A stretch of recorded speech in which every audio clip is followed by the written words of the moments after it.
what's up? I'm Rachel Star, schizophrenic. So, I've hit on this in the past, but my exorcism. Yes, I went through an exorcism.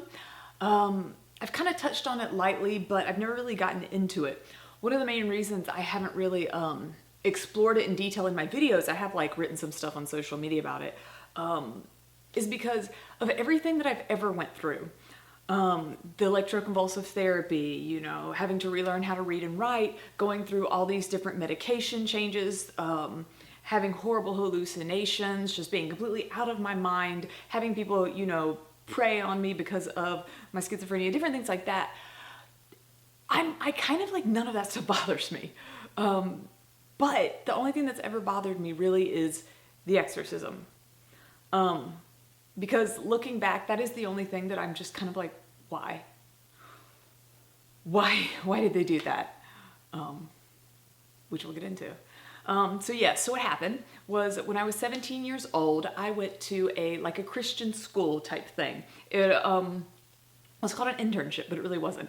So this was like, after I was done with high school, I actually graduated high school early to go to this place. So I graduated high school early and I go to it. It was called Teen Mania Ministries. It is now defunct under, well, you can just Google, but the part of it was called the Honor Academy. It was far from either of those words. Anyway, so while I was there, yeah, my schizophrenia got really bad. Obviously I was having situations with my schizophrenia, you know, I've had it since I was a kid, but it started to get really worse while I was there, probably because they did a lot of like crazy stuff. So it definitely brought it out more. I was hallucinating really bad. I was very depressed and I decided to go to the school therapist.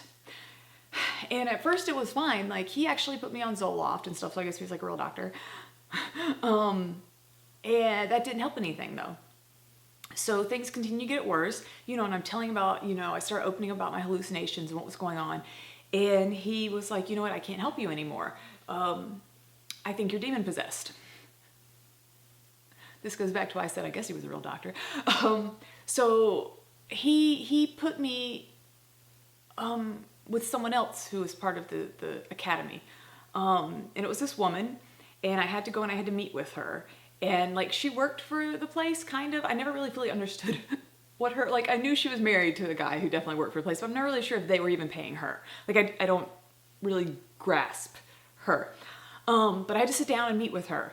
And it's just me, 17 years old, with this woman, you know, who is seen as a spiritual leader. And I'm sitting there and she's like going on and on about demons and she's, you see all that? You coughed. Okay, so spirits are breath and they're air. And so whenever you expel, that's what's happening. So that's like breath coming out of you. That's the demon manifesting. And I'm sitting there like, I didn't even know I coughed.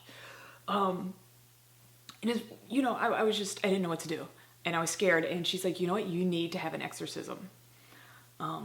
So how it went down, and I know I can go and tell you that I'm sure anyone else who's been through an exorcism, it's probably going to be a little bit different, but this was what happened to me. So it was her and these two other girls. The other girls, I don't even know their age, but like 18 to 20, okay? I looking back, I promise you, if any of these girls ever see this, like I don't hold anything against you. Okay, even if you're like super still into exorcisming, whatever. Like I don't hold anything against them because they were young like I was and they were just following direction. Direction of someone that they were told that they were supposed to follow and should have been like an amazing example. So this woman and the two girls, they pretty much, I wasn't allowed to eat for 3 days. Only thing I could have was water. And I was pretty much in a room with them all day long. I was able to leave at night to go and sleep back in my bunk. But I was in there with them all day long, and they would like kind of hold me down. And it was a lot of like chanting and talking in tongues. If you don't know what talking in tongues is, again, Google. But it's something that like certain sects of Christianity, I'm sure other religions too do it, but the people will be like, it's supposedly God or the spirits talking through them. I don't believe in it, by the way, sorry. especially after all this. But they would like hold me down and they would do the talking in tongues thing. And it's just gibberish. It's just it is. And I can mimic it, but I'm not even going to fully mimic it because it's stupid. But yeah, they held me down and they did stuff like that. They made me confess all the horrible things that I had done in my life, which I was 17. And I was like the most like perfect little Christian girl ever. So they, you know, it's like, I don't really have like drugs, sex, anything like this to even confess. And they're like making me confess, like, you know, if I saw this one TV show that like, you know, what, like had secular themes in it, you know, and they're just like making me rack my brain over all these different things and telling me all the demons that are manifesting and all the demons that are coming out and talking to them. I don't see the demons, but they can see them because they're special. And like I said, this went on for 3 days.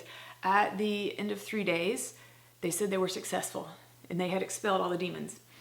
The way they knew they were successful was that I was exhausted and couldn't think straight. As most people would be after 3 days of not eating, being trapped in a room with psychopaths. And yeah, and I would say my mind was clear for like the entire next 2 days because all I did was sleep and eat. Like I was completely like mentally drained and out of it. Of course, it didn't work. The hallucinations came right back. The overwhelming depression came right back. I was very suicidal during my 17, 18 year. And I was also self-mutilating really bad, cutting myself up, just completely sliced up my breasts and different things like that. So all that came back very quickly, I think like within a week. And, you know, I go back to the therapist, I go back to them and say, you know, it didn't work. And the answer pretty much then was that I had chosen to let Satan back in and that there's nothing they could do for me now because I had chosen for Satan to come in.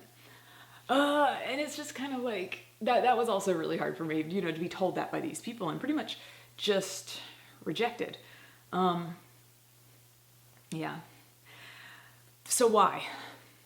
The reason that I still, I guess, hold anger, and it still bugs me. If you follow me on social media, because it was Halloween, you know, one of the news sites or whatever posted this article from a Real Exorcist saying how he knows if someone's like really has a demon or not. And I just like, it hit a nerve.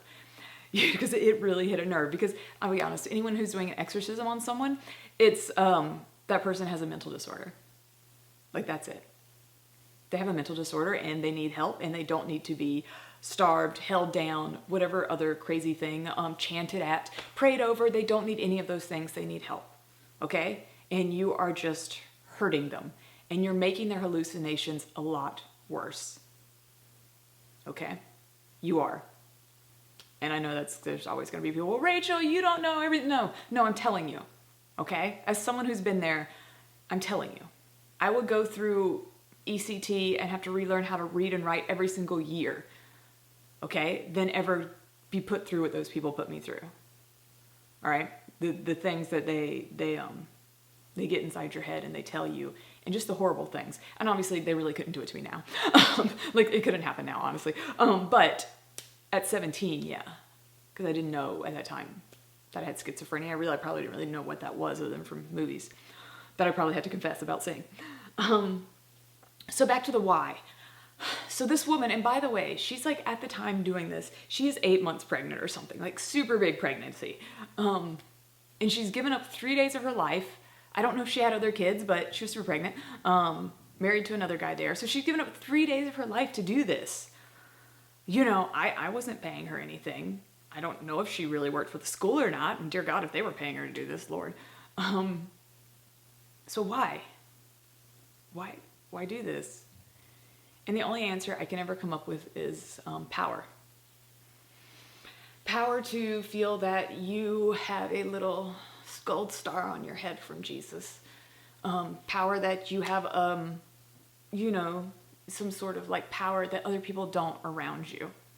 Like that is the only reason I can think why someone would do this. And you have to understand that I know that I wasn't her first time. I know I wasn't. She'd done it before. She knew what she was doing. And that's really scary, you know, to think how many other people did she put through this? Let me say it again. How many other teenagers people under the age of 18 that she put through this. Probably, you know, other teenagers with mental disorders, depression, different things like that, who really needed to get help and didn't, who might have committed suicide. Who knows? For me, the whole exorcism thing definitely like really stuck with me. I was still super religious for quite a few years after that. And yeah, it definitely stuck with me.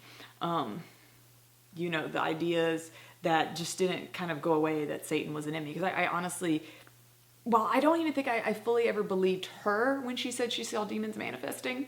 I did believe at that time that that kind of stuff was like possible to a degree, because no one had ever like told me another option of what was happening to me. No one had given me other, you know, this is what's happening, Rachel. This is why you're seeing these horrible things constantly, hearing horrible things. This is the reason you're having these, you know, desires to hurt yourself, to mutilate your body, to constantly want to kill yourself. So yeah, that was my exorcism. My head didn't like turn around, spin on like, you know, it didn't shoot out, throw up everywhere.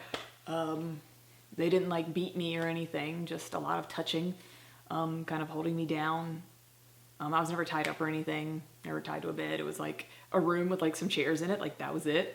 And they were, a lot of the time I was seated in the chair, and they were, yeah, all, the three of them were kind of like, would grab me and hold me down, and hours on end.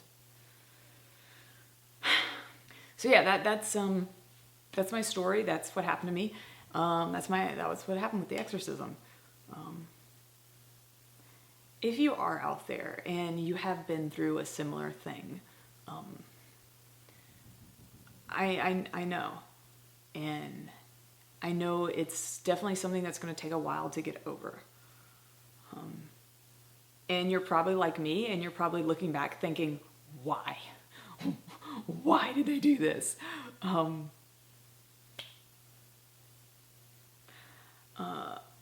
In the article that I had read, that I had like, you know, blew up about on Twitter and Instagram and Facebook, the article was just talking about like evil, and that's what evil is. Not goblins, okay? Not goblins crawling inside of you, okay? Not hallucinations. Hallucinations aren't evil. No matter what you're seeing, they're not, okay? It's just your brain making things up. They're not good or bad. Okay? You don't have evil in you. I promise. All right? Schizophrenia isn't an evil thing. It's not Satan.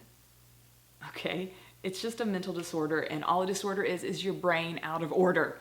Okay? That's your brain working differently than the norm. What is evil, though? Yes, to me, that woman. People who prey on others who definitely need help, and instead of getting them help, torture them, and to get some type of sick satisfaction out of it. That's evil. That is. I'm Rachel Star. Thank you so much for watching. I'm sure this video is long by the time I get it edited, because I know I've like ran out of video like twice now. But yeah, I'm Rachel Star. Thank you so much for watching, and like, subscribe, whatever, for other super depressing videos. Seriously, I hope the others aren't this depressing. Bye.